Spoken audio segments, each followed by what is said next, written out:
In a poll a while back, it came out that you guys are pretty united in the opinion that wired headphones are clearly the superior race, and I absolutely agree with that. So today we're going to take a look at a real gem from this category. The Audeze MM-500. Mixing engineer Manny Marroquin, you know what I mean, who already earned 14 Grammys, was heavily involved in the tuning of this technical work of art. I'll forego a sound demo in this video because nothing I can do will even come close to reproducing the qualities of these headphones. I found with the ZenDac that planar magnetic headphones are perceived completely different by my electronic ears than traditional dynamic headphones. So a comparison with other open headphones I own would not lead to any usable result. I will, however, describe in detail what I experienced with these cans. But before that, these headphones cost a lot of money. So my expectations are slightly higher than usual. About as much higher as the Eiffel Tower is higher than my bank balance. And my bank balance can safely be described as very down to earth. Therefore, this headphone is from the test equipment fund of a company called Mega Audio. So thanks a lot to you guys at this point. Without you, my bank account balance would be now about negative $1,700. Yeah. Anyway, the MM-500 comes in one of Hulk's lunchboxes, as well as the ZenDac, which I tested in an earlier video. Link to that later in the end card and of course in the video description. So here's a braided cable with color-coded mini XLR connectors and 6.3mm jack. Red classically means right. You can use your imagination what the other color means. Then there is a certificate of authenticity. Of course, the headphones are also included in the lunchbox with a very cool locking mechanism. The first impression when unpacking the device is a very good one, just like with the ZenDac. A metal housing you better not drop on your foot. 495 grams of pure audio erotic.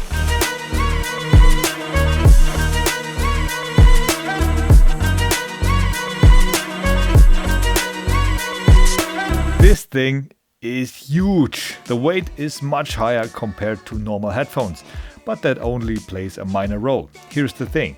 The headband with a reflective MM logo is extremely wide. So wide in fact that it doesn't even need any padding. It is almost a head actually. The leather ear pads follow the same tactic. They are gigantic and super soft in addition, and with slightly increased contact pressure.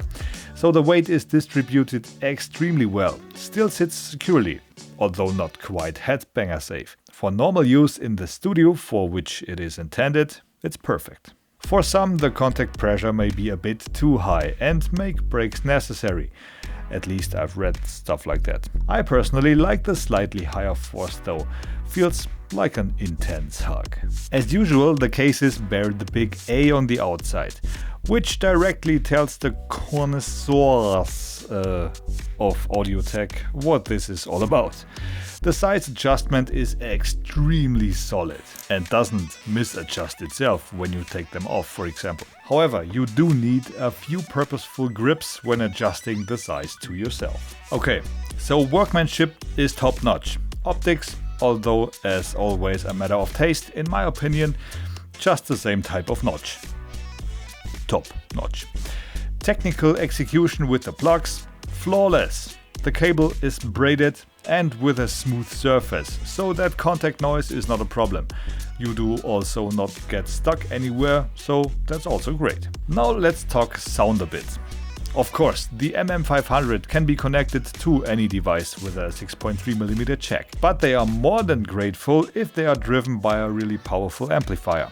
Normally the power recommendation for headphones is always given in milliwatts. At Audeze they thought to themselves, what even is milliwatts? Let's talk watts for this one.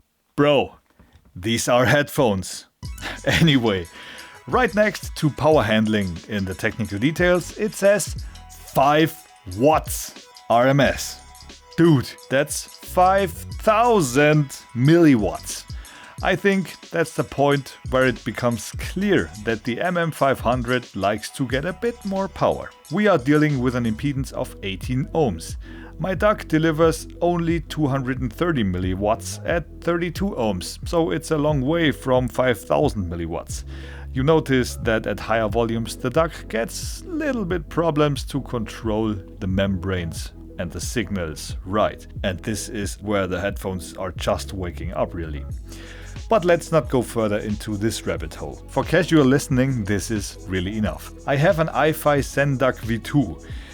This doesn't quite live up to the price tag of the headphones, but for the price that this little thing costs, you can hardly get anything better. The good thing about the ZenDac V2 is there is a little small true bass switch, which gives the headphones that little extra punch. And with 384 kHz at 24 bits, the thing also offers flawless quality for high resolution and even lossless files. Sonically, the Audeze MM-500 is of course quite naturally tuned according to its intended use, the mixing of music in studios. The whole thing also sounds extremely pleasant no matter at what volume. However, I do hear a minimal boost in the mid-range, which could potentially cause problems, especially when mastering music tracks. After all, if the headphone emphasizes an area too much, you dial it down, obviously. If you then listen to the same mix on other devices, this part is missing, because the hardware used then does not emphasize the area to the same extent as the MM500. The bass range sounds extremely full and dense for an open back headphone. Acoustic basses like the double bass in orchestral recordings, but also electronic stuff can get really deep and fat if you want it to. The mid-range breathes life into voices and instruments alike. The whole thing sounds real and detailed, almost analytical, but in a good sense.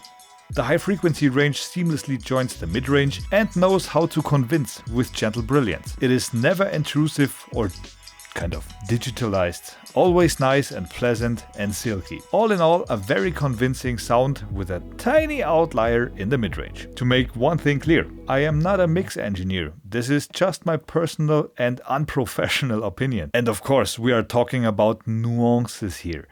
The sound image is exceedingly balanced, offering power, fullness, clarity and definition in every area. If you give it more, it delivers more. If the sound is too flat for you or too boring in the bass range, a push on the small little true bass switch is enough, and the newly modulated signal is converted by the MM500 directly and without complaining. The headphones are extremely flexible in terms of sound. What you feed them is mercilessly, with no mercy, reproduced directly and relentlessly. For mixing and mastering, this is exactly what you want. This thing makes me crazy. Every mistake is made clearly audible. You just have to be aware of where the MM500 is a bit stubborn. Here it's in the mid-tone range. But again, it's only nuances, tiny bits, okay? What is extremely well done is the spatial imaging, if we speak of right and left. Very differentiated, also very plastic, interesting for example in movies. However, when listening to music, for example, no such clear and distinct stage arises in front of the listener, as with some other headphones. This is perhaps good for the actual application. Perhaps it's not. I have really no idea. As I said, I'm not a mix engineer. I think this also boils down a bit to personal preference. As I mentioned before, the MM500 costs quite a fortune. You can happily throw $1,700 at Audeze, but you will get a professional instrument for professional work. Of course, you can also enjoy recreational music with it, no problem at all. But you have to like neutral sound or send your signal through a signal processor. Like everything from Audeze, the headphones offer the highest quality standard. That is, it will still work in 15 or 20 years and probably still look exactly the way they do now. My honest opinion, this thing is awesome. A McLaren 765 LT is also awesome. Both are in the same league and neither will end up in my personal possession for the same reasons, unless someone gives me one for free.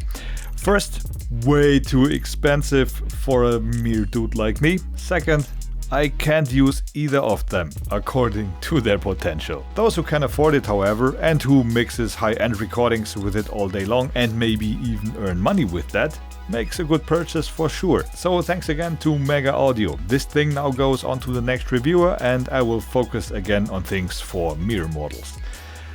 Yeah, see you in the next video. Until then, stay loud. I'm out. Bye.